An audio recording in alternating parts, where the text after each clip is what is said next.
وآله وأصحابه وأهل بيته أجمعين. أما بعد فقد قال الله تعالى: إن الله وملائكته يصلون على النبي يا أيها الذين آمنوا صلوا عليه وسلموا تسليما. يا اللهم صل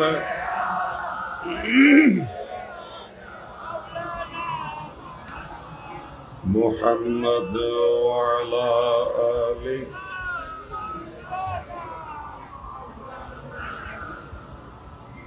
اللهم صل على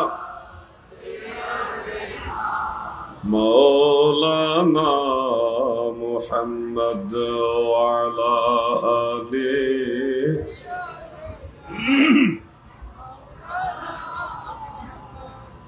আজ না তো যাবে কাল, গত হলো কত কাল, শিওরে আসিলে রে কাল, কি হবে তোর উপায়, কে যাবি সে চল না যাই, সুসময় বয়ে যায়, দরশিতে নবী বরে সোনার সেই মদিনায়, কে যাবি সে চল না যায়। আল্লাহুম্মা সাল্লি মারহাবা মাওলানা মুহাম্মদ ওয়ালা।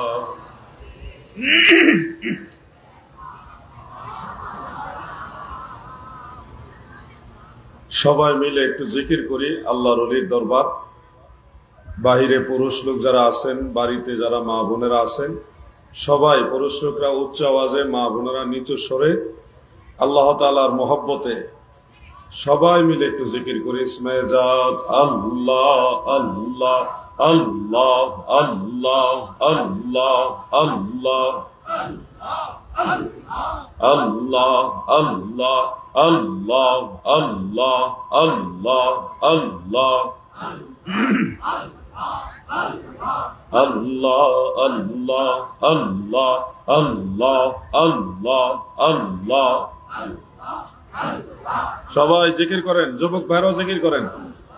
আল্লাহ আল্লাহ আল্লাহ আল্লাহ আল্লাহ আল্লাহ। আমার দয়াল নবী কমলিওয়ালা উম্মতের কান্ডারি। আল্লাহ, জিকির বন্ধ করবেন না, একতালে জিকির করেন। আমার মাওলায় যারে আল্লাহ যারে বানায়াছেন রহমতের ভান্ডারি, দয়াল নবী কামলিওয়ালা উম্মতের কান্ডারি। আল্লাহ আল্লাহ আল্লাহ। মাশাআল্লাহ মাশাআল্লাহ। সৃষ্টির প্রেমে আশিক আল্লাহ, সেই প্রেমে রাসূলুল্লাহ। সৃষ্টির প্রেমে আশিক আল্লাহ, ইয়া আল্লাহ। সেই প্রেমে রাসূলুল্লাহ পাপি তাপি তরাইতে পাঠান যারে রাব্বানি পাপে তাপে তরাইতে পাঠান যারে রাব্বানি দয়াল নবী কামলিওয়ালা উম্মতের কান্ডারি আল্লাহ আল্লাহ আল্লাহ মারহাবা আমার মাওলাই যারে আল্লাহ যারে বানায়াছেন রহমতের ভান্ডারি দয়াল নবী কামলিওয়ালা উম্মতের কান্ডারি আল্লাহ আল্লাহ আল্লাহ আল্লাহ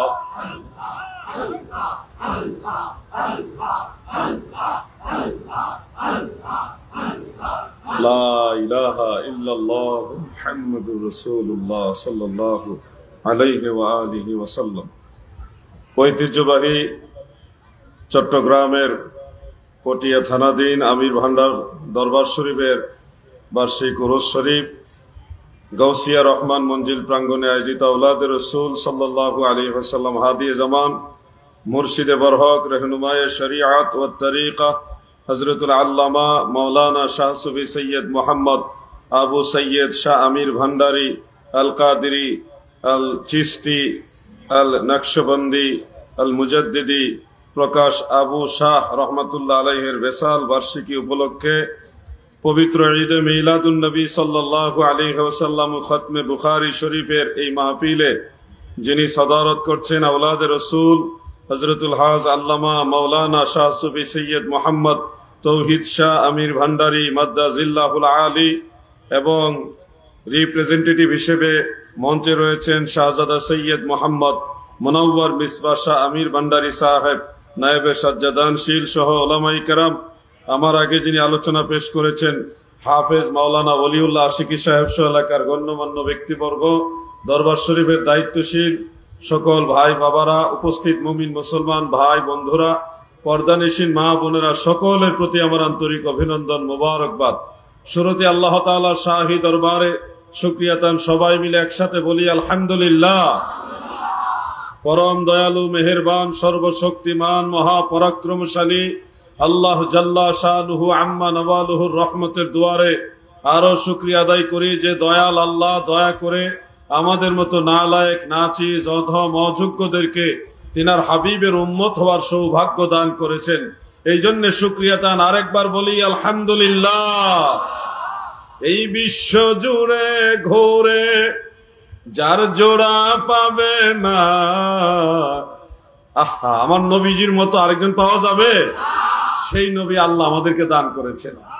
সেই নবী পেয়ে আমরা খুশি হই, আনন্দিত হই।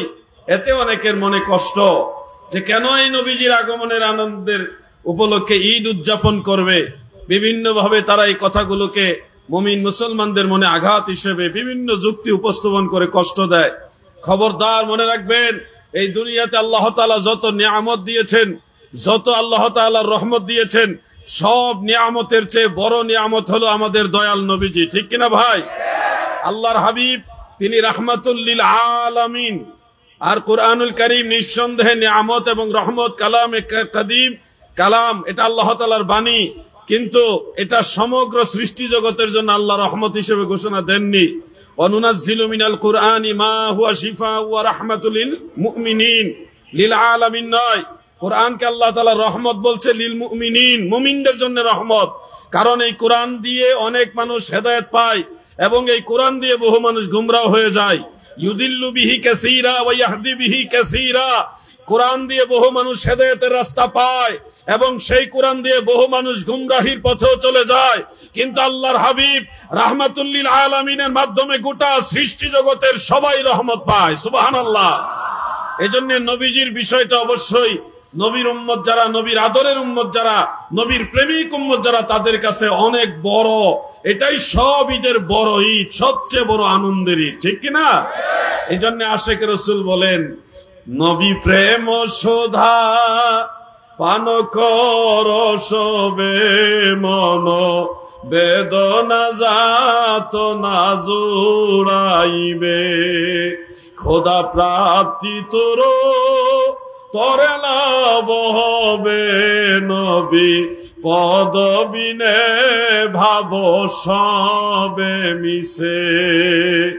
আল্লাহর হাবিবের কদম মুবারকের সাথে যদি আপনার সম্পর্ক না থাকে, আপনার সবকিছু মিথ্যে, সব বৃথা, জিন্দেগিটাই আপনার সবকিছু বরবাদ হয়ে যাবে। আখিরাতে যদি আল্লাহর নবী বলে আমি তোমাকে চিনি না, তাহলে তোমার আর উপায় নাই।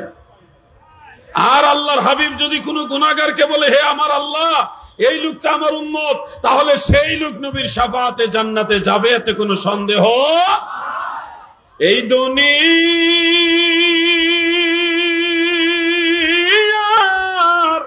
সবাই যে দিন আমায় ভুলিবে,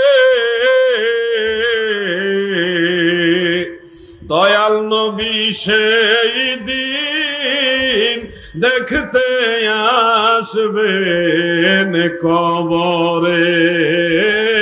নবী সেই দিন দেখতে আসবেন কবরে। আমরা নবীজিকে কবরে দেখতে চাই না? গত 2-1 বছর আগে একজন আলেম বলছিল নবীজি কবরে আসবে না, কবরে নবীজির ছবি দেখানো হবে। নাউজুবিল্লাহ। আল্লাহর রসুলের কোন ছবি আছে? ইসলামী শরিয়ার দৃষ্টিতে তো হার্ড কপি ছবি তোলাই নিষেধ, সেখানে নবীজির ছবি কবরে দেখাবে, এই কথাটাই তো ইসলামের সাথে সাংঘর্ষিক কথা। নবীজিকে দেখাবে এটা উনি মানতে নারাজ। অনেক সময় বলে রুমালের ভিতরে দেখাবে, অনেক সময় বলে কবর থেকে মদিনা মুনাওয়ারা পর্যন্ত সুরঙ্গ করবে মাটির নিচ দিয়ে, সেই সুরঙ্গ দিয়ে দেখাবে। এই বোকা মানুষগুলি তারা ভাবে না যে এই চট্টগ্রামের পটিয়া থেকে আমি যদি আমার কবর থেকে মৃত্যুর পরে কবর থেকে মদিনা শরীফ পর্যন্ত দেখতে পাই, তাহলে আল্লাহর নবীর মর্যাদা কত বেশি। আমার নবী তো সারা সৃষ্টি জগৎ দেখতে পাবে, এটা স্বাভাবিক, ঠিক কিনা? কিন্তু নবীজি দেখতে পায় ওটা মানে না, সে মরার পরে কবর থেকে মদিনা দেখবে, এটা সে সাবিত করতে চায়। আমার নবীজি কবরে আসবে এটা মানতে নারাজ।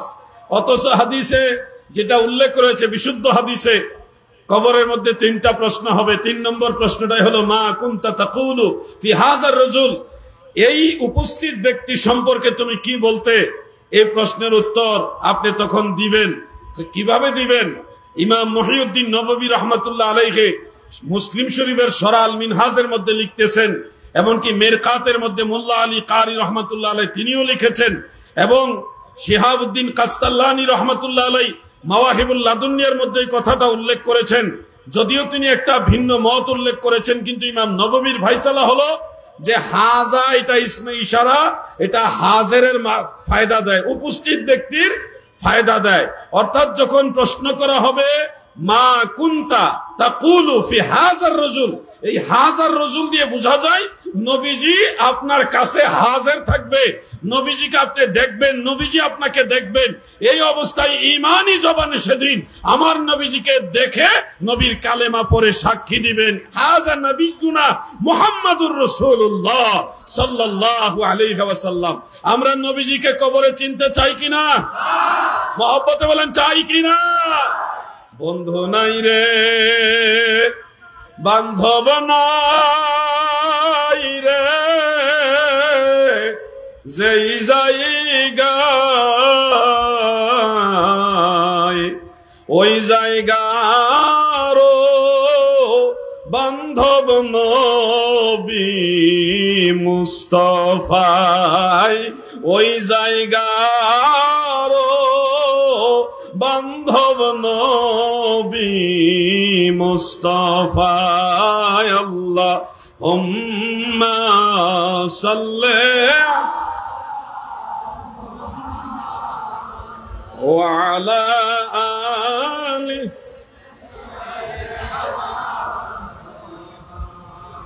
ওয়া আলা আলি সাইয়্যিদিনা। নবীজির ব্যাপারে যখন কথা বলেন তখন কিছু মানুষের কাছে এটা ভালো লাগে না, কেমন যেন তাদের মনে হয় এটা তাদের বিরুদ্ধে বলা হচ্ছে। আমরা বলি নবীর পক্ষে, আর তারা মনে করে তাদের বিরুদ্ধে। আসলে আমরা নবীজির কথা যখন বলি কারো বিরোধিতার জন্য বলি, কারো বিরোধিতার জন্য তো বলি না। রসুল পাক সাল্লাল্লাহু আলাইহি ওয়াসাল্লামের মহব্বতের নবীর কথা বললে যখন আপনার কাছে মনে হবে এটা আপনার বিরুদ্ধে, তখন বুঝে নেবেন আপনি নবীর দলে নাই, আপনি নবীর দুশমনদের দলে চলে গেছেন। ঠিক কিনা বলে?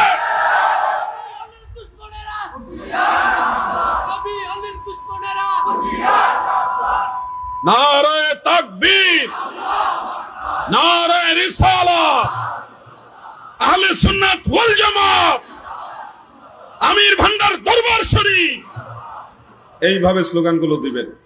এরপরে নবীর দুশমনরা এমনেও মরবো হেমনেও মরবো, এগুলি দুনিয়াতেও মরবো পরকালেও মরবো, এতে বাঁচার কোনো কায়দা নাই, কারণ নবী ছাড়া উপায় নাই। উপায় আছে? উপায় নাই রে, উপায় নাই রে, উপায় নাই, নবীজির শাফাত বিনে উপায় নাই, নবীজির শাফাত বিনে উপায় নাই। আল্লাহুম্মা সাল্লি মারহাবা ওয়া আলা আলি সাইয়্যিদ। এটা অনেক পুরান দুরূদ শরীফ, আগের দিনের মুরব্বী আলেম যারা আমাদের আগের আলেমরা এগুলি পড়তো বেশি, এখন এই দুরূদ শরীফ গুলি কম হয়। আরেকটা দুরূদ শরীফ আমাদের আকাবিররা পড়তেন, আমার খুব ভালো লাগে, আপনারা চাইলে একবার বা দুইবার পড়তে চাই, পড়বো। আল্লাহুম্মা সাল্লি আলা সাইয়্যিদিনা মুহাম্মদ নবিয়িনা মাওলানা মুহাম্মদ। আল্লাহুম্মা মারহাবা নবিয়িনা শাফিঈনা সাল্লু আলাইহি ওয়া সাল্লিমু তাসলিমা। পাক কোরআনের ঘোষণা, নবীর উপর দুরূদ পড়া, নবীজিকে সালাম দেওয়া স্বয়ং আল্লাহ পাকের ঘোষণা। আল্লাহুম্মা সাল্লি মারহাবা নবিয়িনা শাফিঈনা মাশাআল্লাহ মদ। আল্লাহুম্মা সাল্লি আলা নবিয়িনা শাফিঈনা। মোহাম্মদ নাম গলায় পড়ো, এই নামে হো দেওয়ানা রে, এই নামে হো দেওয়ানা, এই নাম বিনে রোজ হাসরে, এই নাম বিনে রোজ হাসরে বান্ধব কাউরে পাইবা না। আল্লাহুম্মা মারহাবা নবিয়িনা শাফিঈনা মাওলানা মুহাম্মদ। আল্লাহুম্মা সাল্লি আলা নবিয়িনা। আশিকানরা পড়ে দরুদ, এই আশিকানরা পড়ে দরুদ নবীজির উপরে। ওয়াহাবিরা জইলা মরে, খারিজিরা জইলা মরে দুরুদের আওয়াজে। আল্লাহুম্মা মারহাবা নবিয়িনা শাফিঈনা মুহাম্মদ। আল্লাহুম্মা সাল্লি আলা নবিয়িনা শাফিঈনা। আমি যেটা বলছিলাম, নবীজি ছাড়া আমাদের কোনো উপায় নাই। নামাজে দাঁড়াই নবীর তরিকায়। নবীজিকে কোন জায়গায় ভুলে যাবেন আপনি? মাথায় টুপি দিয়েছেন কেন? নবীজির কারণে। নবীজি টুপি দিয়েছে এজন্য টুপি দিয়েছি। মুখে দাড়ি রেখেছেন কেন রেখেছেন? আল্লাহর নবী রেখেছে তাই আমি দাড়ি রেখেছি। কেন আপনি পাঞ্জাবি পরেন? উত্তর হবে আল্লাহর রসুল পাঞ্জাবি পরেছে তাই আমি পরি। কেন আপনি রুমাল ব্যবহার করেন? উত্তর হবে আল্লাহর রসুল ও রুমাল ব্যবহার করেছেন তাই আমি রুমাল ব্যবহার করি। কেন আপনি পাগড়ি ব্যবহার করেন? উত্তর হবে আল্লাহর নবী পাগড়ি ব্যবহার করেছে তাই আমি পাগড়ি ব্যবহার করি। কেন আপনি নামাজ পড়েন? উত্তর হবে আমার নবী শিক্ষা দিয়েছে তাই নামাজ পড়ি। কেন রোজা রাখেন? কেন হজ করেন? কেন যাকাত দেন? সব উত্তর আমার নবী। ঠিক কিনা? নবী বাদ দিয়ে যাওয়ার কোন রাস্তা? ইয়া রাসূলুল্লাহ।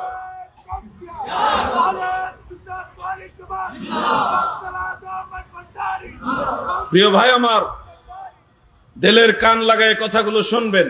নবীজির আলোচনা শুনলে চেহারা মলিন হলেই বুঝবেন ডাল মে কুচ কালা হয়, ভেজাল আছে, ভেজাল আছে। আমার নবীজিকে সর্বোচ্চ ভালোবাসতে হবে, কোনো সীমারেখা দিয়ে না। হ্যাঁ, আল্লাহ মনে করা যাবে না। মোহাম্মদ খোদা নিহি মগর খোদা সে জুদা নিহি। জুদাই এটা এমন নয় যে আল্লাহ তাআলার ওয়াহদানিয়তের অংশীদার ওই হিসাবে না। এই জুদাই এটাকে বোঝানো হয়েছে আল্লাহর বন্ধু, আল্লাহর নবী, আল্লাহর রসুল, আল্লাহর হাবিব।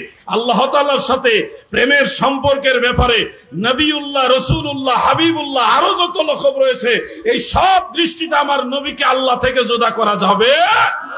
যারা জুদা করবে তাদের ইমানে ঝামেলা। ইমানে কি ঝামেলা? নবীজিকে ভালোবাসলে আল্লাহর ভালোবাসা আদায় হয়, নবীজিকে বাদ দিয়ে আল্লাহর ভালোবাসা আদায় করা যায়। মাইয়্যিতির রাসূলা ফাকাদ আতা আল্লাহ। রাসূল মানলে আল্লাহ মানা হয়। রাসূল সাল্লাল্লাহু আলাইহি ওয়াসাল্লামকে বাদ দিয়ে আল্লাহ মানা যায় না। তুমি যদি বলো আমি কোরআন মানবো, আল কোরআনের আলো ঘরে ঘরে জ্বালো, ভাই আমার শুধু কোরআন দিয়ে নামাজ পড়তেও পারবে না। কারণ শুধু কোরআনে 82 জায়গায় নামাজের আদেশ আছে, আকিমুস সালাহ, নামাজ কায়েম করো। কিন্তু নামাজ কিভাবে পড়বেন এই পদ্ধতি ধারাবাহিকভাবে কোরআনে নাই। এই পদ্ধতি আপনাকে শিখতে হলে মদিনাওয়ালাকে অনুসরণ করতে হবে। যদি শুধু কোরআনের দোহাই দেন তাহলে রোজাও রাখতে পারবেন না, হজও করতে পারবেন না, যাকাতও দিতে পারবেন না। কারণ সুস্পষ্টভাবে ধারাবাহিক একেবারে আমরা যেইভাবে রোজা রাখি, হজ করি, যাকাত দেই, স্পষ্ট কোরআনে স্পষ্ট ব্যাখ্যা নাই, মূল মূল জিনিসগুলি আছে। কিন্তু আপনি যদি ইসলামকে পরিপূর্ণরূপে বাস্তবায়ন করতে চান তখন আল্লাহর নবীকে মানতে হবে। মা আতাকুমুর রাসূলু ফাখুযুহু, রাসূল যা নিয়ে এসেছে তোমরা তা গ্রহণ করো। ওয়া মা নাহাকুম আনহু ফান্তাহু, রাসূল যা নিষেধ করে তোমরা তা বর্জন করো। অর্থাৎ নবী বাদ দিয়ে কোরআন মানাও যায় না, নবী বাদ দিয়ে আল্লাহ মানা যায় না। অতএব আল কোরআনের আলো ঘরে ঘরে চালো এটুকু সীমাবদ্ধ থাকলে হবে না, বরং বলতে হবে কোরআন সুন্নাহর আলো ঘরে ঘরে। আমাদের সমাজে কিছু স্লোগান আছে, ডানে বামে দেখবেন আল কোরআনের আইন চাই, সৎ লোকের শাসন চাই। তো তুমি শুধু কোরআনের আইন চাও, রসুলের হাদিস কি বাদ দিয়ে দিবা? শুধু কোরআন দিয়ে কি ইসলাম, না কোরআন সুন্নাহ দুইটা দিয়ে ইসলাম? এগুলি হলো আহলে কোরআন, এগুলির মূল কিন্তু ইসলাম না। মূল হলো আহলে কোরআন। এরা হাদিস মানে না, এরা মদিনাওয়ালাকে মানে না। খ্রিস্টানরাও আল্লাহ বিশ্বাস করে, ইহুদিরাও আল্লাহ বিশ্বাস করে, হিন্দুরাও সৃষ্টিকর্তা বিশ্বাস করে, বৌদ্ধ ধর্মের লোকেরাও সৃষ্টিকর্তা বিশ্বাস করে, জৈন ধর্মের লোকেরাও সৃষ্টিকর্তা বিশ্বাস করে। সব ধর্মের লোক যারা আস্তিক তারা সবাই সৃষ্টিকর্তা বিশ্বাস করে। কিন্তু আমরাও সৃষ্টিকর্তা আল্লাহকে বিশ্বাস করি। তাদের সাথে আমাদের বেশ কম হলো তারা আল্লাহ মানে, নবী মানে না। আর আমরা আল্লাহও মানি, আল্লাহর নবীও মানি, ঠিক কিনা? ইমানের মূল বিষয় হলো মদিনাওয়ালা। এই জন্য আশেক বলেন, ইমান মোহাব্বত আমার নবী মুস্তাফার গো, খাকে গলি মদিনার শতত বিছানা মোর, বালাখানা হইল মোর গলি মদিনার গো। ইমান মোহাব্বত আমার নবী মুস্তাফার গো। আল্লাহুম্মা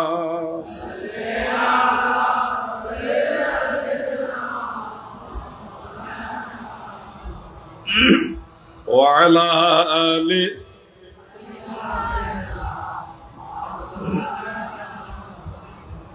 নবীর কথা বলি, এতে যদি আপনার দৃষ্টিতে আমি খারাপ হই তাহলে আপনার এই দৃষ্টি আমার কোনো কিছুই ক্ষতি হবে না। আমি মদিনাওয়ালার গোলাম হয়ে মরতে চাই। কি বলেন, নবীর গোলাম হয়ে মরতে চাই কিনা? এক মৌলভী সাহেব তো ফতোয়া দিয়ে বসলেন যে নবীর গোলাম বলা শিরক। অথচ সেই লোক জানে না আল্লাহ রসুলের একাধিক গোলাম ছিল।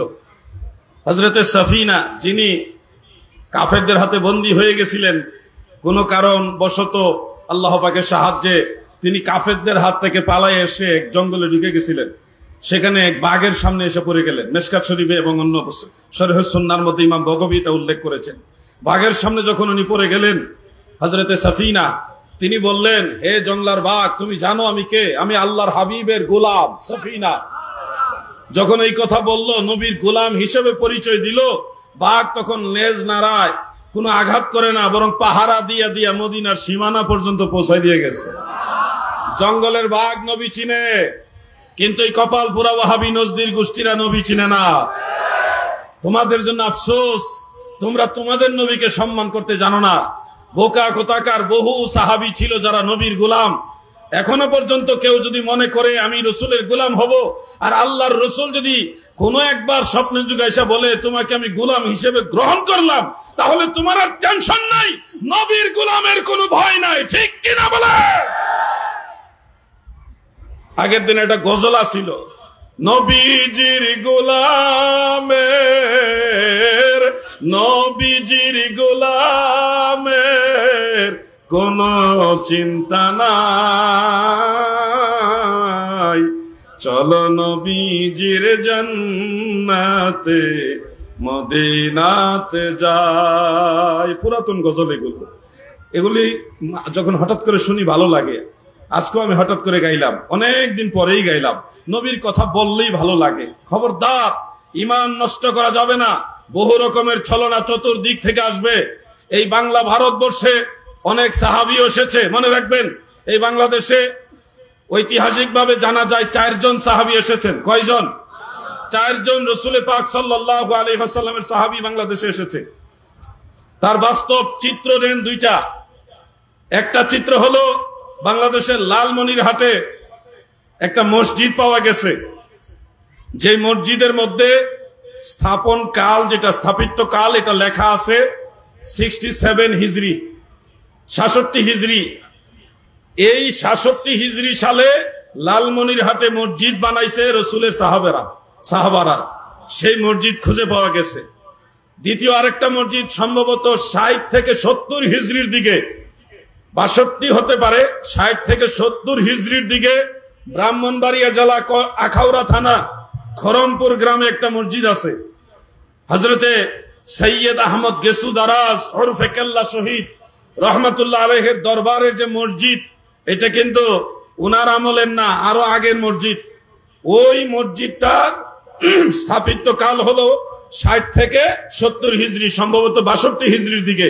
তার মানে ওই সময় সাহাবাই কারামের সময়, সাহাবীরা ইসলাম প্রচারের জন্য এখানে এসেছিলেন। এরপরে আরেকটা আলামত হলো এই চট্টগ্রাম বন্দরে হযরতে সাদ ইবনে আবি ওয়াক্কাস রাদিয়াল্লাহু আনহু এসেছিলেন বলেও প্রসিদ্ধ রয়েছে। তিনি যখন চীন দেশে গেছেন, কারণ ওনার মাজার হলো চীন দেশে। কোথায়? সাদ ইবনে আবি ওয়াক্কাস নবীজির সাহাবী আশারায়ে মুবাশশারার একজন।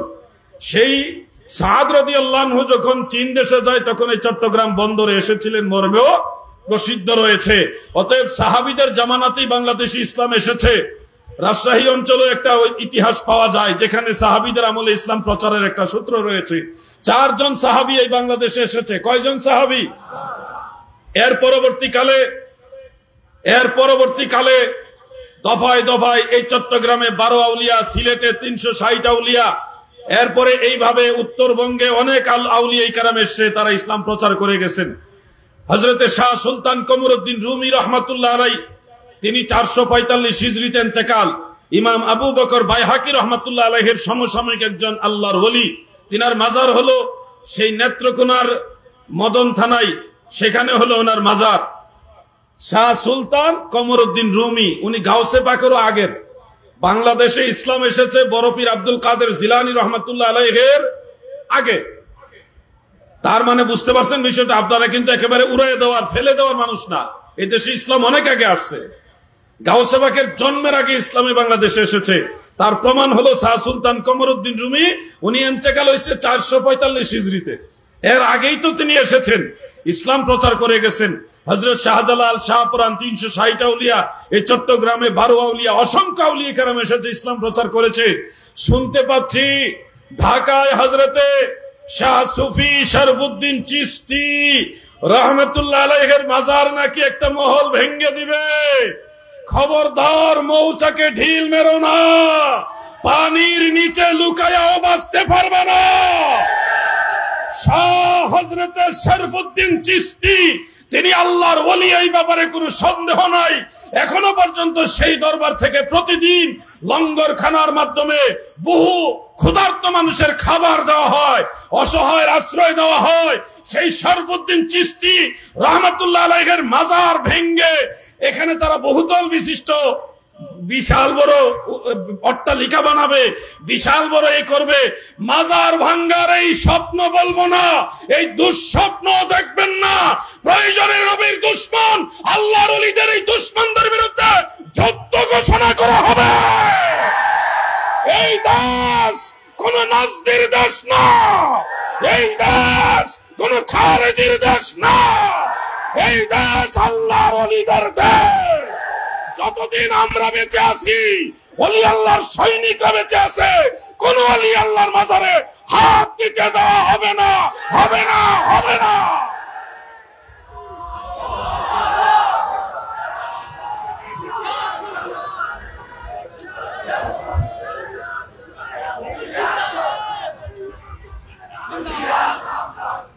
কত বড় দুঃসাহস তারা দেখিয়েছে, কল্পনা করা যায়। 600 বছরের মতো আগের মাজার এটা। কয়শো বছর? 600 বছরের মতো আগের মাজার, এটা ভেঙে ফেলবে তারা। কি আজীব ব্যাপার! এরা ক্ষমতা পাওয়ার আগেই ওলি আল্লাহর মাজার ভেঙ্গা শুরু করে দিয়েছে। আমি শুনেছি মাইজভান্ডার দরবার, গৌসুল আজম মাইজভান্ডারের দরবার ভেঙ্গে তারা হাটাজারি মাদ্রাসা বানাইবে বলতেছে। কি আল্লাহর ওলিরা রুহানি আওলাদরা আসেনি? আল্লাহর ওলির মাজার যদি ভাঙতে যায় আপনারা কি সহযোগিতা করবেন নাকি? পুলিশ সাথ করে দেওয়া হবে। আমরা সুন্নিরা সর্বোচ্চ ধৈর্য ধরার চেষ্টা করতেছি। আমরা সংঘাত পছন্দ করি না। ভদ্র মানুষ সেইতে গেলে বিপদ আছে, সোজা মানুষ সেতলে কিন্তু বিপদ আছে।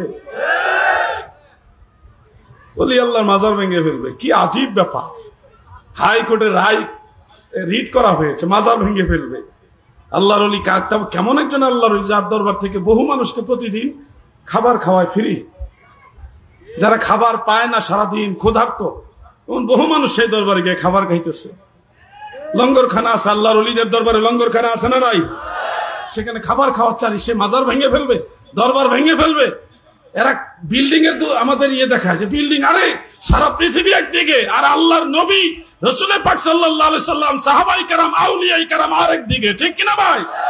স্বর্ণের পাহাড় দিলেও আল্লাহর ওলির মাজার ভাঙা যাবে? অনেক ক্ষেত্রে আমরা জবাব দেই না।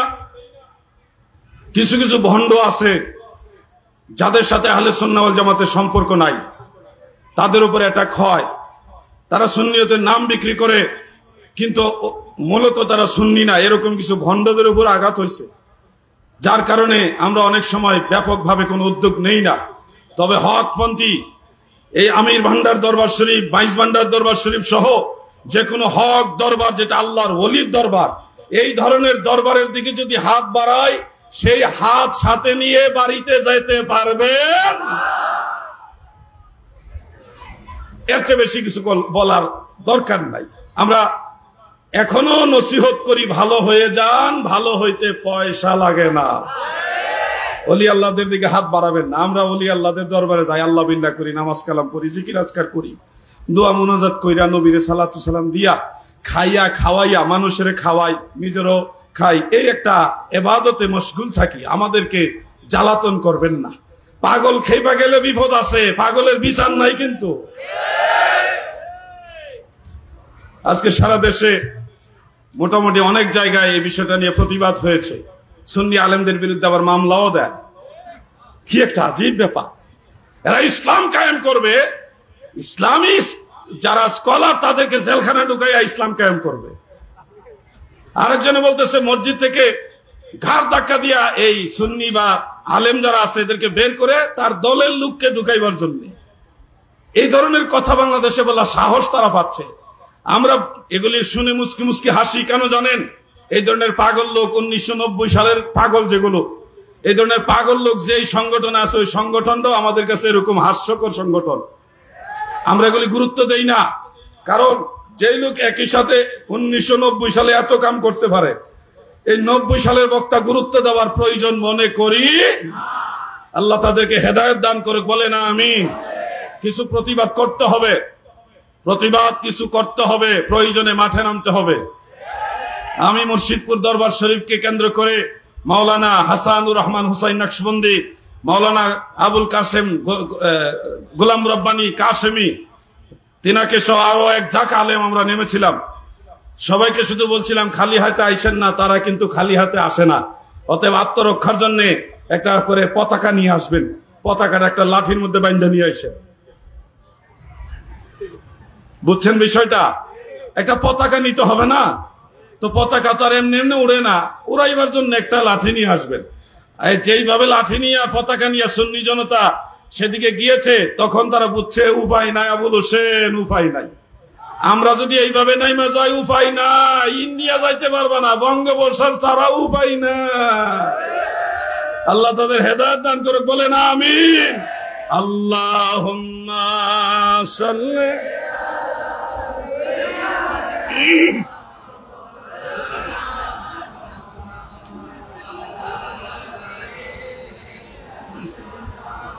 মাওলানা। মাইকটা বাবাজি এক জায়গায় রাখেন, আমার গলা টানতেছে। একবার ভালো করেন, আরেকবার খারাপ করেন কেন বুঝলাম না। ভালোই তো মাইক, সুন্দর মাইক, একবার ভালো সাউন্ড পাই, আরেকবার দেখা যায় গলা টানে। এরকম করেন, এক জায়গায় রাখেন, এটার জন্য আরাম পাই। আর আপনারা কি দুর্বল হয়ে গেছেন নাকি? নবীর প্রেমিকরা কি দুর্বল হয়? আসেন দুরূদ শরীফ পড়ি। আল্লাহুম্মা সাল্লি মারহাবা মাওলানা মুহাম্মদ ওয়া আলা।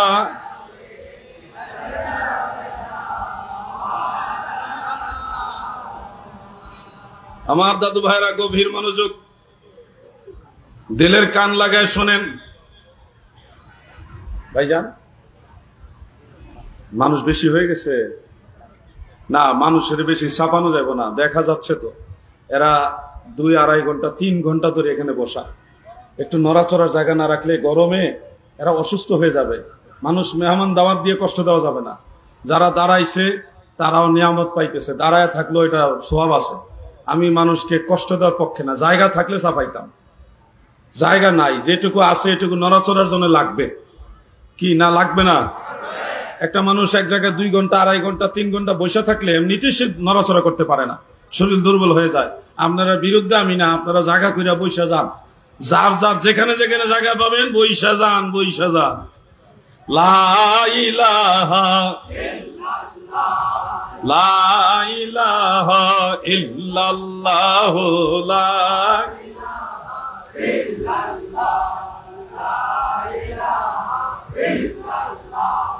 লা ইলাহা ইল্লাল্লাহ, লা ইলাহা ইল্লাল্লাহ মুহাম্মাদুর রাসূলুল্লাহ সাল্লাল্লাহু আলাইহি ওয়াসাল্লাম। এই যে নবীজির নাম শুনে আপনারা চুমা খাইলেন, চোখে মাসেহ করলেন। আজকে সৌভাগ্যবশত নাকি দুর্ভাগ্যবশত একজন বক্তার ওয়াজ শুনলাম সোশ্যাল মিডিয়ার মাধ্যমে। তিনি বলতেছে এই চুমা খেয়ে চোখে লাগানো এটা বেদাত, এটা নাকি কোনো হাদিসে নাই, এবং এটার চরম বিরোধিতা উনি করলেন। আমি যদিও ইতোপূর্বে অনেক জায়গায় মাসআলাটা আলোচনা করেছি, কিন্তু আলোচনা করলেও আমার মনে হচ্ছে অন্য আলেমরাও এই বিষয়গুলি বারবার আলোচনা করা উচিত। এটা জাল হাদিস দিয়ে প্রমাণিত নয়, বরং আল হাদিস দিয়ে প্রমাণিত। এটা বিদআত নয়, বরং এটা মুস্তাহাব, ইবাদত, সওয়াবের কাজ। এটার বিরুদ্ধে যারা কথা বলতেছেন অথেন্টিক ভাবে কথা বলবেন, এটা আমাদের রিকোয়েস্ট। কথা বলার অধিকার সবার আছে, কিন্তু কোন দলিল ছাড়া কথা বললা এটা মানুষকে বিভ্রান্তির মধ্যে ফেলা। আমরা মানুষকে বিভ্রান্তিতে যারা ফেলবে তাদের কথার প্রতিবাদ করব, কি বলেন? হানাফি মাযহাবের বিখ্যাত ফতোয়ার কিতাব হলো ফতোয়ায়ে শামী রাদ্দুল মুহতার। সেই কিতাবের মধ্যে লেখা আছে নবীজির নাম শুনে চুমা খেয়ে চোখে মাসেহ করা মুস্তাহাব। ফতোয়ার কিতাবে লেখা আছে মুস্তাহাব। আপনি যান এই ফটিয়া মাদ্রাসায়, যান হাটাজারি মাদ্রাসায়, যান ঢাকা আলিয়ায়, যান ঢাকা সিলেট আলিয়ায়, যত মাদ্রাসা আছে সব মাদ্রাসার আলেমদের জিজ্ঞাসা করেন, হুজুর ফতোয়ায়ে শামী এই কিতাবটা কেমন? সবাই বলবে এটা অনেক মুহতাবর কিতাব, অনেক নির্ভরযোগ্য কিতাব, এই কিতাব অবশ্যই গ্রহণযোগ্য। তাহলে সেই মুহতাবর ফতোয়ার কিতাবে যেহেতু লেখা আছে এটা মুস্তাহাব, সলিমউদ্দিন আর কলিমউদ্দিন দের ব্যাটারি মৌলভী যেটাকে বিদআত বলে সেই কথা মানা যাবে? শুনুন ভাই আমার, ইমামুল হারামাইন মুল্লা আলী কারি রহমাতুল্লাহ আলাইহি তিনি দাইলামি শরীফের সেই হাদিসকে আমলের জন্য কাফি বলেছেন। কুলতু ইজা সাবাতা রাফউহু আলা সিদ্দিকিন ফায়াকফি আল আমালু বিহি, আমল করার জন্য দাইলামি শরীফের সেই হাদিস যথেষ্ট, গ্রহণযোগ্য হিসেবে তিনি বলেছেন এটা যথেষ্ট। আর আমাদের দেশে লেখা নাই পড়া নাই সলিমউদ্দিন মাস্টার ভাই, ওষুধ নাই পত্র নাই কলিমউদ্দিন ডাক্তার ভাই, উনি ফতোয়া দিচ্ছে বিদআত। যুবক ভাইরা শুনেন, আমি আপনাদেরকে একটা কথা জিজ্ঞাসা করতে চাই, যারা বিদআত বলবে কিন্তু তার কথার পিছনে কোনো কিতাবের রেফারেন্স নাই, এই রেফারেন্স ছাড়া কথা কি গ্রহণ করবেন? ইসলামটা তো হঠাৎ করে লাভ দিয়া এখানে আসেনি, 1450 বছর পার হয়ে আসছে। এই 1400 বছরে কোনো না কোনো একজন ইমাম এটাকে বেদাত বলবে না? যদি এটা বিদাত হইতো তাহলে তো বিদাত কেউ না কেউ বলে যেত। এই 1400 বছরের ইতিহাসে কেউ এটাকে বিদাত বললো না, বরং আমরা দেখি আগের ইমামরা এটাকে মুস্তাহাব বলেছেন। তাফসীরে রুহুল বয়ানে উল্লেখ আছে এটা মুস্তাহাব, তাফসীরে জালালাইনের হাসিয়ার মধ্যে উল্লেখ আছে এটা মুস্তাহাব, আব্দুল হাই লখনবীর ফতোয়ার কিতাবের মধ্যে লেখা আছে এটা মুস্তাহাব, ফতোয়া শামির মধ্যে লেখা আছে মুস্তাহাব, ফতোয়া সুফিয়ার মধ্যে লেখা আছে এটা মুস্তাহাব, এবং শারহুল কবিরের মধ্যে কুহুস্তানি তিনিও লিখেছেন এটা মুস্তাহাব। এছাড়া আরো বহু কিতাবে লেখা আছে এটা মুস্তাহাব, জায়েজ সওয়াবের কাজ। আর হঠাৎ মৌলবী তার বিশাল বড় দলিল নিয়ে আসে, দলিলের নাম কি? কিতাবুল আন্দাজ। কিতাবুল আন্দাজ মানে কি? অনেক বড় কিতাব, মানে কোন কিতাবে নাই, তার আন্দাজে আছে। সেই আন্দাজের উপরে ডিপেন্ড করে সে বলতেছে নবীজির নাম শুনে চুমা খাওয়া যাবে না, এটা বেদাত। এই পাইকারি কিতাবুল আন্দাজ আমরা মানি না।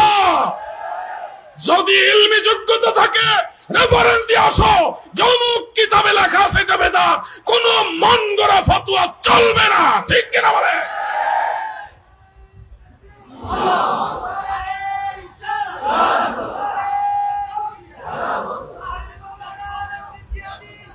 প্রিয় ভাইরা, আমার নাম লাগবে না, আমির বান্দার দরবার শরীফ জিন্দাবাদ। বলেন আমির বান্দার দরবার শরীফ। ওলি আল্লাহদের দরবারের ব্যাপারে স্লোগান দিবেন। খুব মনোযোগ।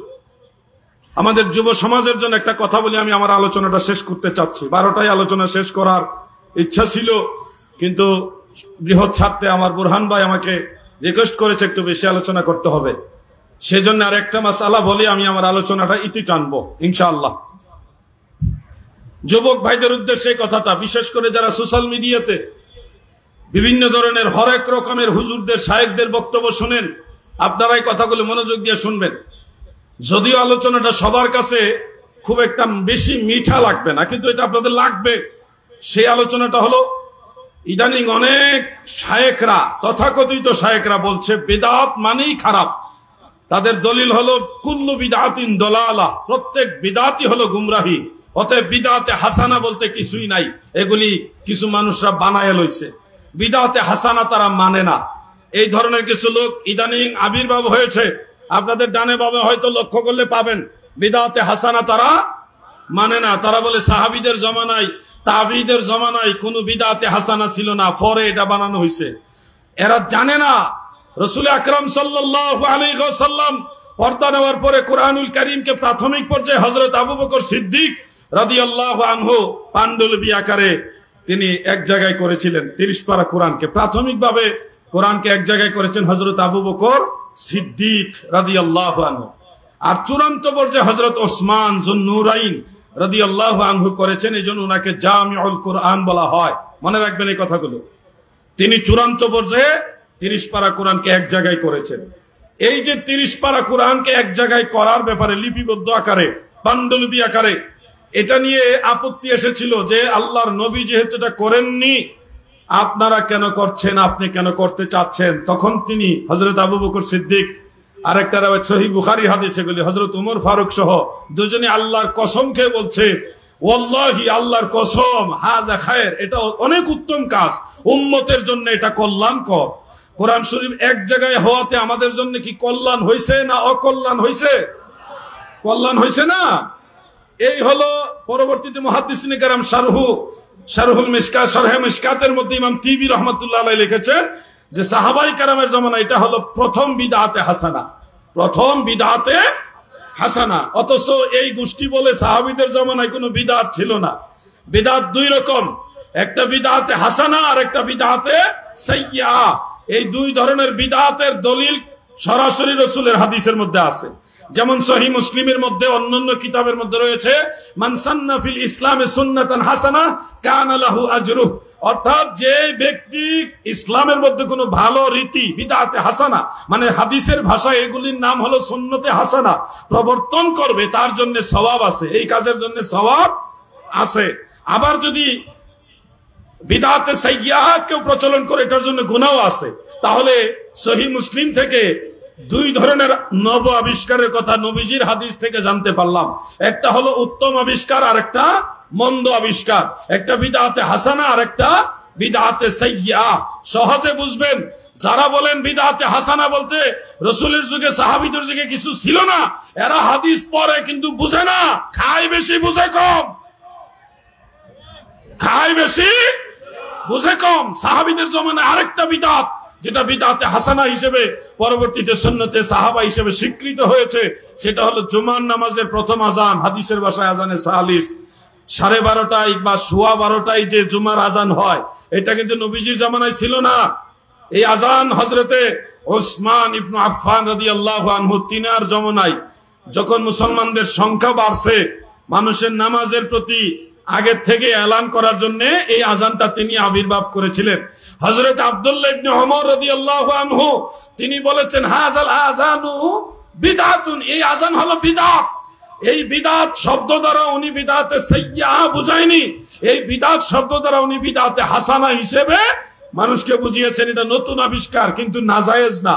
বলেন সাহাবাই কেরাম যেহেতু এই আজান মেনেছেন, এখন পর্যন্ত সেই আজান আছে, এটা কি বিদআত হিসেবে আমল করেন না জায়েজ হিসেবে আমল করেন?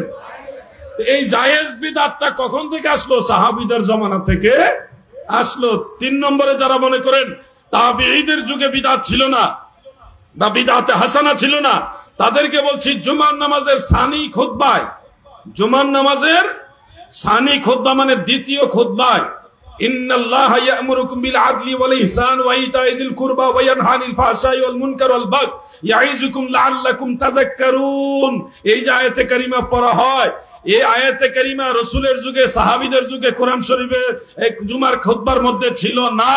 হযরত ওমর ইবনে আব্দুল আজিজ রাহমাতুল্লাহ আলাইহি তিনি তাবেঈ ছিলেন, তিনার খেলাফতের আমলে এই আয়াত খুতবার মধ্যে নতুন করে প্রবেশ করানো হয়েছে। এটা বিদআত হলেও এটা সুন্নতে হাসানা, বিদআতে হাসানা। এই জন্য সব বিদআত খারাপ বলার কোনো সুযোগ নাই। তাবেঈদের যুগে বিদআতে হাসানা ছিল। আমি একেবারে সহজ করে বিষয়গুলো আপনাদের সামনে তুলে ধরছি। যারা আমাদেরকে বোঝাচ্ছে কুল্লু বিদআতিন দালালা, এরা শুধু হাদিসের মূল ইবারত পড়ে, হাদিসের ব্যাখ্যা পড়ে না, বলে না। হাফিজুল হাদিস ইমাম ইবনে হাজার আসকালানী রাহমাতুল্লাহ আলাইহি, ইমাম মুল্লা আলী কারি রহমাতুল্লাহ আলাইহি এবং ইমাম বদরুদ্দিন আইনি, শিহাবুদ্দিন কাস্তালানী, অন্যান্য মুহাদ্দিসরা, ইমামরা যারা নির্ভরযোগ্য মুহাদ্দিস, ইমাম মুহিউদ্দিন নববী সহকারী, ইবনে রজব হাম্বলি, হাফিজ ইবনে তাইমিয়া, হাফিজ ইবনে কাসির, সব বড় বড় ইমামরা বলেছে কুল্লু বিদআতিন সাইয়্যাতিন দালালা, প্রত্যেক মন্দ বিদআত হলো গুমরাহি।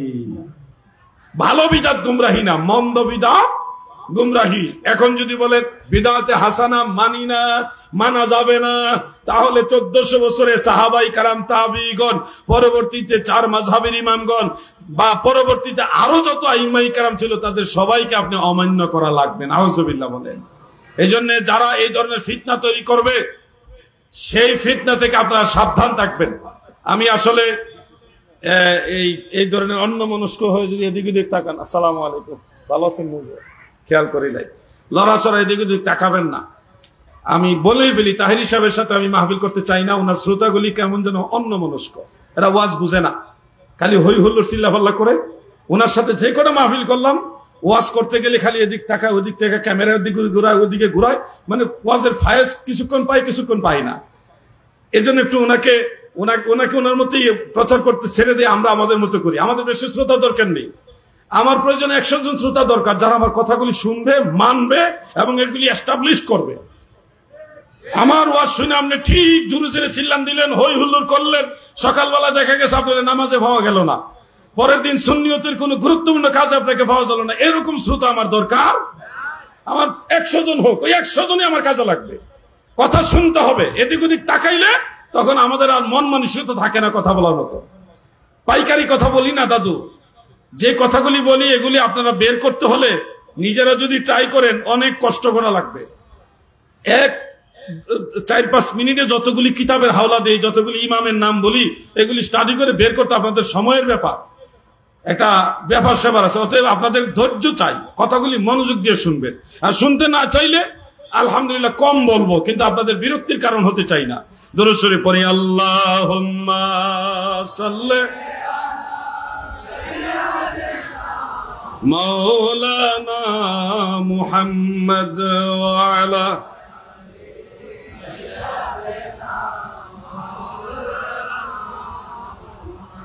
আমার ভাইরা গো, বিদাত 2 রকম রয়েছে। এক ধরনের বিদাত হলো বিদাতে হাসানা, আর এক ধরনের বিদাত হলো বিদাতে সাইয়্যা। একটা ভালো বিদাত আর একটা মন্দ বিদাত।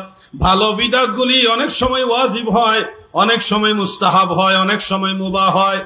আর মন্দ বিদাত গুলি অনেক সময় মাকরুহ হয়, অনেক সময় হারাম হয়। সব বিদাত সব সময় একরকম না, এক এক রকম হুকুম রাখে। যেমন কোরআন তেলাওয়াতের সুবিধার্থে জের জবর ফের জজম, এই যে আয়াতের চিহ্ন, ওয়াকফর চিহ্ন, ইলমে তাসবিহ, এই বিষয়গুলি যদিও সরাসরি সুন্নতে রাসূলের মধ্যে নাই, এই সাবজেক্টগুলি পরবর্তীতে আবিষ্কার হয়েছে। হরকত, এরাব, ওলামায়ে কেরাম বলেছেন, ফতোয়ার কিতাবগুলোর মধ্যে রয়েছে। এই বিদআতগুলি হলো বিদআতে হাসানা। এর বিদআতে হাসানা হওয়া সত্ত্বেও এগুলি ওয়াজিব, আমাদের জন্য জরুরি। কারণ কোরআন তেলাওয়াতের ক্ষেত্রে আমাদের কোরআন তেলাওয়াতের সুবিধার্থে জের জবর গুলি কি উপকারে আসে না আসে না? এই জন্য এটা আমাদের জন্য জরুরি, ওয়াজিব, বিদআতে ওয়াজিবা। আবার অনেক বিদআত আছে যেগুলি ওয়াজিব না, মুস্তাহাব, সওয়াবের কাজ। যেমন কোন মাহফিলের শেষে, খেয়াল করে শুনবেন, কোন মাহফিলে, কোন মাজমার শেষে, মজলিসের শেষে যদি খাবার বিতরণ করা হয়, যেমন আজকে এই উরুস শরীফে তাবারুক খাবার আসে না নাই? কথা করে আছে কিনা? এটা হলো রাসূল পাক সাল্লাল্লাহু আলাইহি সাল্লামের যুগে হুবহু এইভাবে, যদিও তাবারুক দেওয়ার সিস্টেম ছিল না, মানুষকে মেহমানদারি করার বিধান আছে, কিন্তু এই সিস্টেমে তাবারক দেওয়ার প্রচলন ছিল না। না থাকা সত্ত্বেও এই সিস্টেমটাকে বলা হবে বিদআতে হাসানা হিসেবে মুস্তাহাব, কারণ এই মূল জিনিসটার দলিল ইসলামের মধ্যে আছে। আইয়ুল ইসলামি খায়রুন ক্বালা তুতঈমুত তুআম ইলা আখির। ইসলামের মধ্যে কোন কাজটা সবচেয়ে বেশি উত্তম? আল্লাহর নবী বলে মানুষকে খাবার দেওয়া সবচেয়ে বেশি উত্তম। ওলি আল্লাহদের দরবারে সুন্নি জামাতের মাহফিলগুলিতে তাবারুক হয়, মিলাদুন নবীর বিরানি হয়, হয় কিনা? আপনারা একটা কাজ করবেন, তারা যেহেতু মিলাদুন নবী সহ্য করতে পারে না, আপনারা বিরানির প্যাকেটগুলো, ঈদে মিলাদুন নবী সাল্লাল্লাহু আলাইহি ওয়াসাল্লামের বিরানির যে প্যাকেট, এই প্যাকেটগুলো ছবি উঠে ফেসবুকে ছেড়ে দিবেন, লিখবেন পবিত্র ঈদে মিলাদুন নবীর তাবারুক। আপনি প্রচার করছেন তাবারুক, যারা জ্বলার তারা জ্বলবে, জিব্বার পানিও কিছু ঝরবে। সুন্নিরা খায় বিরানি, বাতিলদের হয় কি? ভুলে গেছেন নাকি? সুন্নিরা খায় বিরানি, বাতিলদের কি হয়?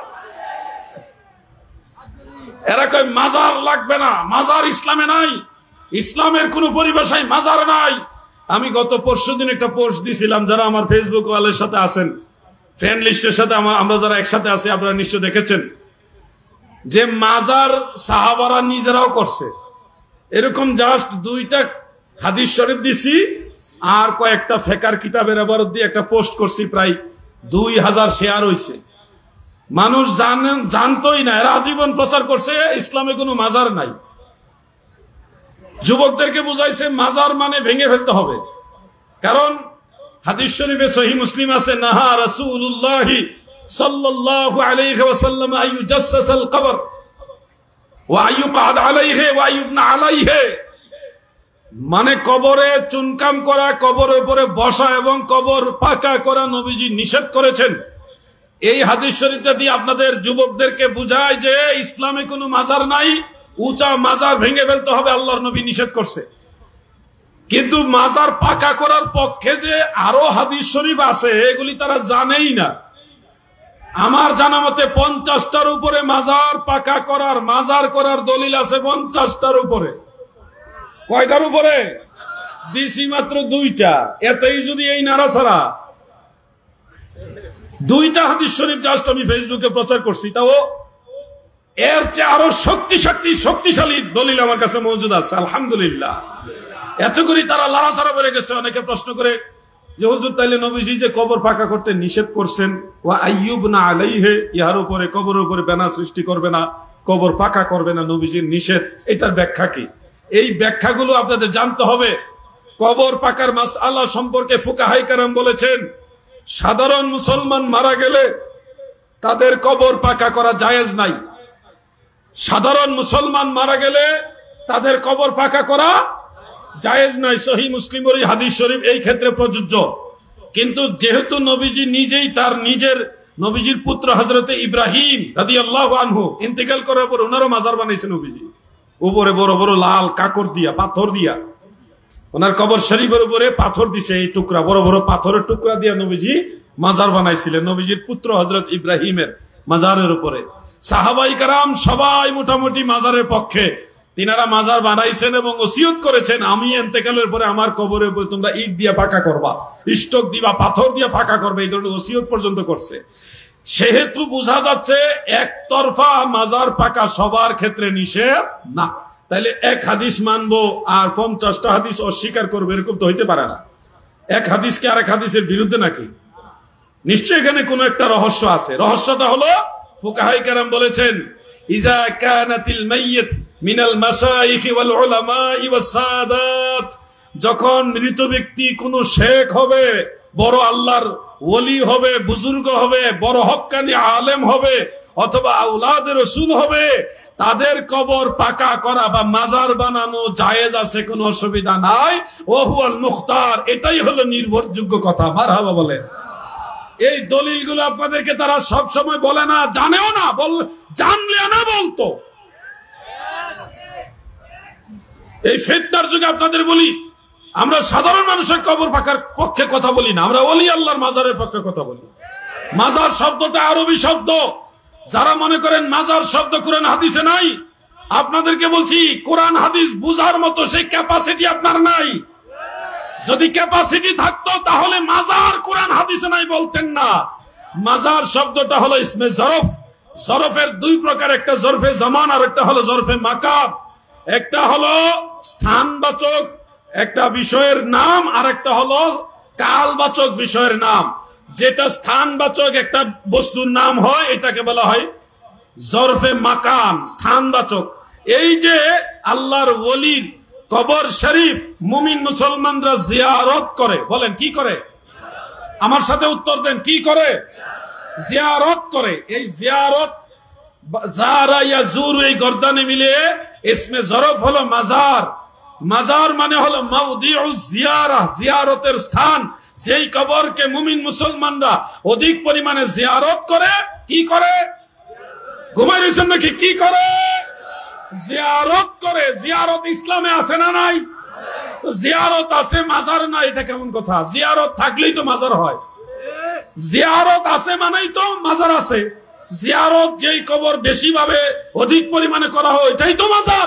জিয়ারত আছে মানে মাজার আছে। যারা বলবে ইসলামে মাজার নাই, এরা ইসলাম বুঝে না, এরা জিয়ারতের হাকিকত বুঝে না। ঠিক কিনা বলে? বেশি বেশি ফেতরা খাইতে খাইতে মাঝে মধ্যে বিসির পক্ষে খাওয়ার ফতোয়া দেয়, বিসি খাওয়ার পক্ষে। এরা কিভাবে বুঝবে যে মাজারের মর্ম কি? এরা তো বিরানির মর্ম বুঝবে না। আল্লাহ তাদের বুঝার তৌফিক দেন, বলে না আমিন। জোরে কোন আমিন। এই জন্য মাজার ইসলামী পরিভাষা, এটা আরবি শব্দ। জিয়ারত করলেই মাজার হয়, আমরা সেই মাজারের পক্ষে আছি। মাজারের কাছে গিয়ে দোয়া করলে তারা বিভিন্ন ফতোয়া দেয়, বেদাত।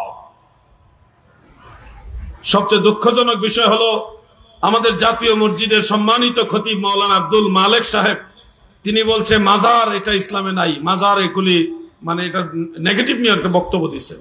কিছুদিন আগে আবার ঈদে মিলাদুন নবী বলতে কোনো ঈদ ইসলামে নাই, এইভাবে বক্তব্য দিয়েছে। যার কারণে সারা দেশের সুন্নি আলেমরা এটা প্রতিবাদ করেছেন। মাওলানা এনায়েতুল্লাহ আব্বাসী সাহেবের একজন ছাত্র আছে, তার নাম হলো মাসুক। সে অত্যন্ত ব্রিলিয়ান্ট স্টুডেন্ট, খুবই মেধাবী একটা ছাত্র। সে একটা প্রতিবাদ করেছেন। প্রতিবাদের মূল বিষয় ছিল যে আল্লাহ রসুলের মিলাদের বিরুদ্ধে উনি কথা বলতেছেন, ঈদের বিরুদ্ধে, ঈদে মিলাদের নবীর বিরুদ্ধে। এই জন্য উনি প্রতিবাদ করেছেন। কিন্তু প্রতিবাদ করতে গিয়ে দুই একটা শব্দ চয়নে উনি একটু বাড়াবাড়ি করছেন। শব্দ চয়নটা মানে উনি একটু, আব্দুল মালেক সাহেব একটু খাটো, এই জন্য বুইট্টা মৌলবী কইছে। আঞ্চলিক ভাষায় খাটো মানুষকে বুইট্টা বলে আর কি, বুইট্টা মৌলবী কইছে। তারপরে উনি সিরা ভাড়া পাঞ্জা করে, টাকা পয়সা আছে, সামর্থ্য আছে থাকা সত্ত্বেও উনি সিরা ভাড়া, কোনা ভাড়া পাঞ্জাবি পরে, সিরা পাঞ্জাবি পরে, কোনা ভাড়া, এইগুলো তো ইসলামী না, কালচার না। ইসলামী কালচার হবে গুল পাঞ্জাবি। উনি কেন এত বড় মসজিদের একটা খতিব হয়ে সাইড কাটা পাঞ্জাবি পরে খুতবা দিবে কেন? এটা তো সুন্নত না। সাইড কাটা কোনা ভাড়া পাঞ্জাবি কিন্তু সুন্নত না। এটা অভ্যাসগত ভাবে ইসলামিক সুন্নতি পোশাকের সাথে অনেকটা সাদৃশ্য রাখে বিদায় আমরা পড়ি, কিন্তু এটাকে সুন্নত বলা যাবে না। তো খতিব সাহেব যেহেতু কোনা ভাড়া পাঞ্জাবি পরে উনি খুতবা দেয়, এই জন্য এই মাসুক আব্বাসী সাহেবের ছাত্র কইছে যে এটা ফকিন্নি মৌলবী। তো এইভাবে বলা তার উচিত হয়নি। আরো সুন্দর শব্দ দিয়ে সে বলতে পারতো, যেহেতু উনি একজন সম্মানী মানুষ, আলেম মানুষ, তো সেই হিসাবে আর একটু অন্যভাবে প্রতিবাদ করতে পারতো। আমি মাসুককে ধন্যবাদ জানাই, সে রসুল করিম সাল্লাল্লাহু আলাইহি ওয়াসাল্লামের ঈদে মিলাদুন নবীর পক্ষে কথা বলেছে। কিন্তু এই শব্দ চয়নে যে নেগেটিভ মন্তব্য করেছে ওগুলির জন্য উৎসাহ দিচ্ছি না। ওগুলি অবশ্যই সতর্ক হয়ে কথা বলা উচিত। যে কোনো আলেম হোক, যেই দলের আলেম হোক, আলেমদের সম্মান করতে হবে। আপনার সম্মান দিয়ে সে যেন বুঝতে পারে যে আপনি হক। শব্দ চয়নে আঘাত করবেন না। অনেকে দেখছি মাসুককে বলতেছে মাপ চাইতে হবে, এই করতে হবে, সেই করতে হবে। কেন? মাসুক ভুল করেছে, অবশ্যই তার শুধরানো দরকার আছে। যদি মাপ চাওয়ার প্রশ্ন আসে তাহলে আপনাদেরকে আগে মাপ চাইতে হবে। কারণ মুফতি এনায়েতুল্লাহ আব্বাসী সাহেব বাংলাদেশের একজন প্রথম সারি আলেম, তাকেও গাবগাছি বলে বিভিন্ন কটু মন্তব্য দিয়ে ওনাকে গালি দেওয়া হয়েছে। তো যারা আব্বাসী সাহেবকে আগে গাবগাছি বলছেন, আপনার আগে ক্ষমা চান, পরে মাসুকে মাপ চাইব। নিজেরা গালি দিলে কোনো অসুবিধা নাই, আর নিজেদের উপরে পড়লে গিয়া বিশাল নসিহত বাণী, নীতি বাক্য ঠেলা বাইরে, এগুলো ঠিক না। আমরা উভয় পক্ষকে সংযত হয়ে শালীন ভাবে কথা বলার জন্য পরামর্শ দিই। কি কথা ঠিক আছে না? মাসুক ছেলেটা অনেক মেধাবী, তার কল্যাণ কামনা করি, তার জন্য দোয়া করি, সে যেন আরো স্টাডি করে, মনক্ষুণ্ণ না হয়, মনের দিকে দুর্বল না হয়, আমরা তার জন্য দোয়া করি। আল্লাহ তার ভবিষ্যৎ উজালা করুক, ইলমি ভাবে খেদমত করার তৌফিক দেখ। তবে ভাষা এবং শব্দ চয়নে আর একটু সতর্ক হইতে হবে। হঠাৎ করে একজন বৃদ্ধ মানুষ, বয়োজ্যেষ্ঠ মানুষ, প্রবীণ আলেম, অথবা ধরেন একজন খাটো আলেম, বয়সে বড় কিন্তু খাটো, ওনাকে বুইট্টা মৌলবী বলাটা উচিত না। এইভাবে শব্দ চয়ন আলেমদের মুখে মানায় না। কথা ঠিক আছে না ভাই? এই শব্দ চয়নে সতর্ক হইতে হবে, কিন্তু ইলমি ব্যাপারে মোকাবেলা করতে হবে। অনেক ভাইরা অনেকভাবে খেয়ানত করে, এগুলি ধরে দিতে হবে। আল্লাহ তাআলা মাসুক সহ সকল সুন্নি যারা নবী প্রেমিক যুবক আছে তাদেরকে কবুল করুক, বলে না আমিন। সালাতুন ইয়া রাসূলুল্লাহ,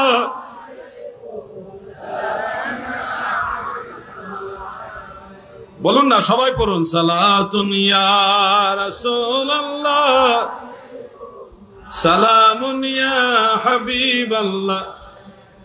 যেহেতু 12:30 বেজে গেছে, আমি আর আলোচনা দীর্ঘায়িত করতে চাচ্ছি না। আমার পরে একজন বক্তা আছে, তিনি সামান্য কিছু কথা বলবেন। এরপরে আপনাদের কাঙ্ক্ষিত বক্তা তিনিও চলে আসছেন, তিনিও আসবেন।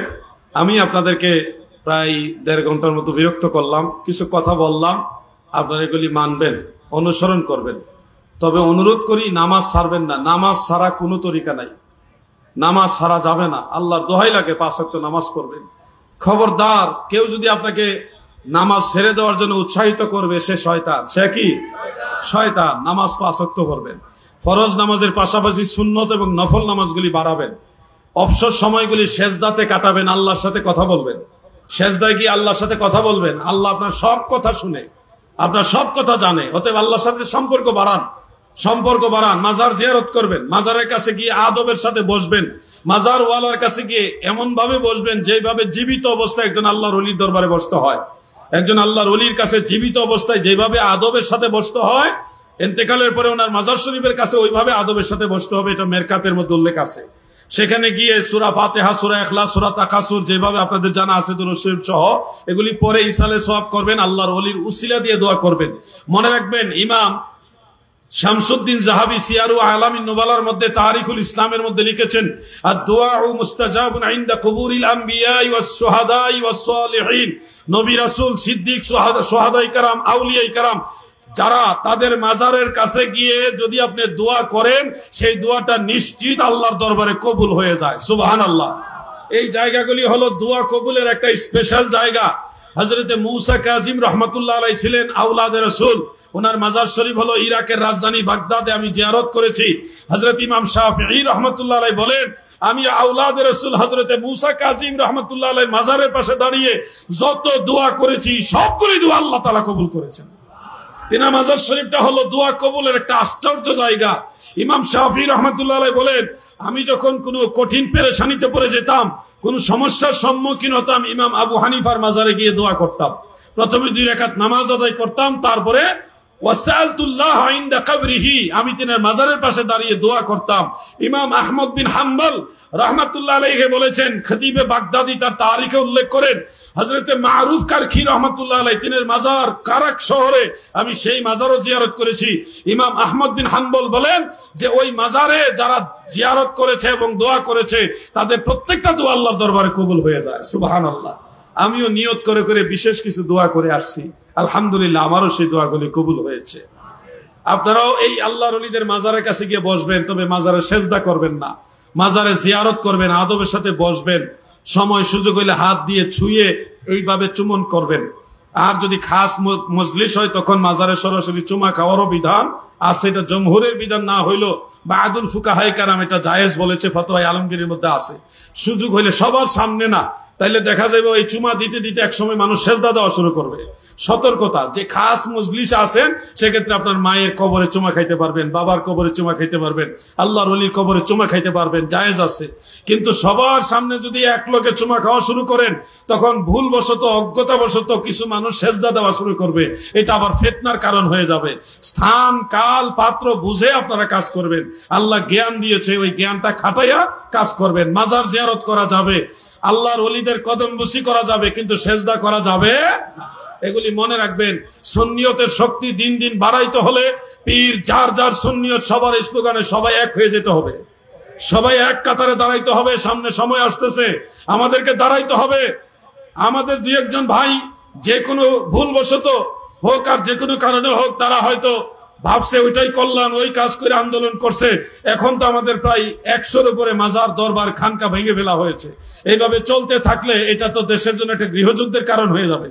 আমরা এটা চাই না। আগামী বাংলাদেশ আমরা চাই একটা ভালো সরকার আসুক, যেই সরকার জনগণের সরকার হবে, জনগণের নির্বাচিত একটা ভালো সরকার আসুক। তেনার কাছে সব মানহাজের লোকেরা, সব ধর্মের লোকেরা, সব আকীদার লোকেরা সবাই নিরাপদ থাকবে। এই মব ভায়োলেন্স এগুলি থাকবে না। আমরা এরকম একটা সরকার চাই। এই আহ্বানটা আমি রেখে আজকের মতো আলোচনা এখানে টানলাম। দরবারের কর্তৃপক্ষ যিনারা আছেন, বিশেষ করে আওলাদে রসুল, আওলাদে ওলি, আওলাদে আমির ভান্ডারী সৈয়দ আল্লামা মোহাম্মদ আবু সৈয়দ শাহ আমির ভান্ডারী রহমতুল্লাহ আওলাদ, সৈয়দ মোহাম্মদ তৌহিদ শাহ আমির ভান্ডারী মাদ্দাজিল্লাহুল আলী, এবং যিনি সাজ্জাদানশীল নায়েবে সাজ্জাদানশীল আছেন শাহজাদা সৈয়দ মোহাম্মদ মুনাওয়ার মিসবাহ শাহ আমির ভান্ডারী, তিনাদের কৃতজ্ঞতা স্বীকার করছি। সাথে আমার বুরহান ভাই সহ তিনাদেরও শুকরিয়া আদায় করছি আমাকে কথা বলার সুযোগ দেওয়ার জন্য। আল্লাহর দোহাই লাগে নামাজ ছাড়বেন না। নামাজের কথা শেষেও বলে আমি আমার আলোচনা শেষ করলাম। আলবিদা। আসসালামু আলাইকুম ওয়া রাহমাতুল্লাহি ওয়া বারাকাতুহু। মারহাবা মারহাবা। সম্মানিত প্যারা হাজরিন, আজকের এই আজিম শাহ নূরানী ইরফানি রূহানি মাহফিলে সম্মানিত আলোচক সুদূর ফরিদপুর থেকে আগত মুনাজির আহলে সুন্নাহ, রওনাত আহলে সুন্নাহ হযরতুল আল্লামা জনাবে মাওলানা মুফতি আলাউদ্দিন জিহাদি সাহেব মাতাজিলুল আলীকে সম্মাননা শরফ প্রদান করছেন আওলাদে আমিন শাহজাদা সৈয়দ সাইমুল্লাহ সামির মাতাজিলুল আলী। আজকের আজিম শাহ মাহফিলের সম্মানিত আলোচক হযরতুল আল্লামা জনাবে মাওলানা মুফতি আলাউদ্দিন জিহাদি সাহেব মাতাজিলুল আলীকে সম্মাননা শরফ প্রদান করছেন আওলাদে আমিন শাহজাদা সৈয়দ সাইমুল্লাহ সামির মাতাজিলুল আলী। মারহাবা মারহাবা। সম্মানিত হাজির, আপনারা বসুন। এখন থেকে অল্প কিছুক্ষণের মধ্যে 5 মিনিটের মধ্যে আমাদের মঞ্চে তশরিফ আনবেন যার গুরুত্বপূর্ণ তকরীর শোনার জন্য আপনারা দূর দূরান্ত থেকে এসে উপস্থিত হয়েছেন। আহলে সুন্নাত ওয়াল জামাতের সম্মানিত সাংগঠনিক সচিব, এদেশের সুন্নি জনতার নয়নমণি, রৌনক আহলে সুন্নাত হযরতুল আল্লামা জনাবে মাওলানা বীর মুফতি গিয়াসউদ্দিন আত-তাহিরি মাতাজিলুল আলী 5 মিনিটের মধ্যে আমাদের মঞ্চে তশরিফ আনবেন। আমি বিনয়ের আপনাদের সাথে আরজ করছি, আপনারা এদিক সেদিক ঘোরাফেরা না করে যারা দাঁড়িয়ে আছেন আপনারা একটু মেহেরবানি করে বসে যান, মাহফিলের আদব রক্ষা করুন। একটু যারা উঠেছেন একটু সামনের দিকে চলে আসুন, আমাদের যে মেহমানরা পিছনে দাঁড়িয়ে আছেন বাইরেকে বসার সুযোগ করে দিন। যারা হাজিরিন আমাদের মঞ্চে তশরিফ এনেছেন আওলাদ আমিন পীরে তরিকত শাহসিবে সৈয়দ মাহমুদুর রশিদ সাহেব ভান্ডারী মাতাজিলুল আলী, মঞ্চে তশরিফ এনেছেন আওলাদ আমিন পীরে তরিকত শাহসিবে সৈয়দ মাহমুদুর রশিদ সাহেব ভান্ডারী মাতাজিলুল আলী, মঞ্চে আরো তশরিফ এনেছেন আওলাদ আমিন পীরে তরিকত শাহসিবে সৈয়দ সরওয়ার কামাল সাহেব ভান্ডারী মাতাজিলুল আলী, মঞ্চে তশরিফ এনেছেন আওলাদ আমিন শাহজাদা সৈয়দ নাইমুল মুস্তাফা সাহেব মাতাজিলুল আলী, মঞ্চে তশরিফ এনেছেন আওলাদ আমিন শাহজাদা সৈয়দ সাইমুল্লাহ সাহেব মাতাজিলুল আলী, মঞ্চে তশরিফ এনেছেন আওলাদ আমিন শাহজাদা সৈয়দ আমিরউদ্দিন সাহেব ভান্ডারী মাতাজিলুল আলী সহ উলামায়ে ইকরাম আওলাদ পাক আমির ভান্ডারী, মঞ্চে আরো তশরিফ এনেছেন পটিয়া শিশুর ব্যবসায়ী সমিতির সমাজের সভাপতি বিশিষ্ট সমাজসেবক জনাব নুরুল আলম সালগর সাহেব সহ সম্মানিত অতিথিবৃন্দ, উলামায়ে ইকরাম, মাশায়েখ আমির ভান্ডারী, আওলাদ পাক আমির ভান্ডারী। আমি প্রত্যেকের সাথে আজকের আঞ্জুমানে রহমানিয়া সৈয়দি আমির ভান্ডারী কেন্দ্রীয় পরিষদের পক্ষ থেকে বিশেষ করে আলে রাসূল আওলাদ আমির পীরে তরিকত শাহ সুফি সৈয়দ তৌহিদ শামিল ভান্ডারী